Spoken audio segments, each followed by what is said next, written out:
Jedno od težih hrišćanskih pitanja koja se postavljaju ovih dana jeste ko je zapravo bio Isus, odnosno šta je bio, koje je njegovo porijeklo. I jedna od stvari koja možda hrišćanima najviše para uši, pravoslavcima naročito, jeste to što je Isus bio obrezan. Mnogi to ne znaju, mnogi pravoslavci danas uopšte ne čitaju Sveto pismo, ali Isus Hrist je bio obrezan. Evo, pogledamo Luka, prva glava, 21. stih. I kad se navrši 8 dana da ga obrežu, nadenuše mu ime Isus, kao što je anđeo rekao dok se još nije bio nezametnuo u utrobi.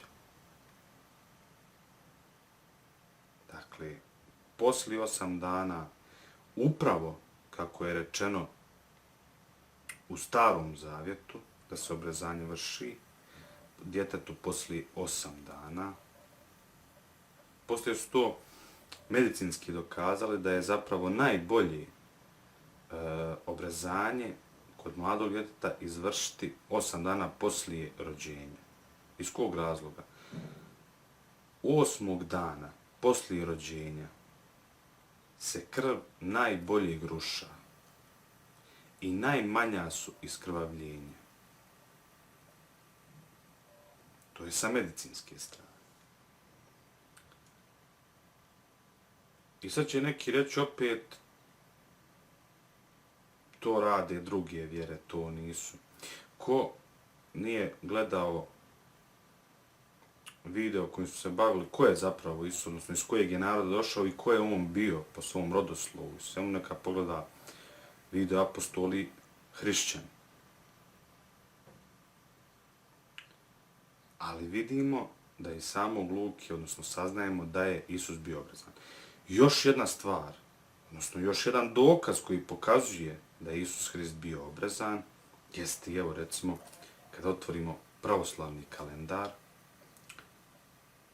U pravoslavnom kalendaru 7. januara je Božić ili rođenje Hristovo. Vidimo recimo 14. januara kada se slavi Nova godina srpska, odnosno ne 13. na 14. ali uključuje 14. datum.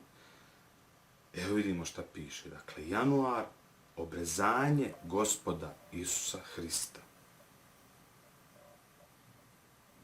Dakle, za sve oni koji smatraju da je obrezanje nešto što nas odvaja od Hrista. Danas recimo čujem da hrišćani neki govore kao nisu pravi hrišćani oni koji su obrezani. Meni je to pravo smiješno jer sam Isus Hrist bio obrezan, sad ovi nisu njegovi sljedbenici zato što su obrezani. Dakle, Isus Hrist je bio obrezan.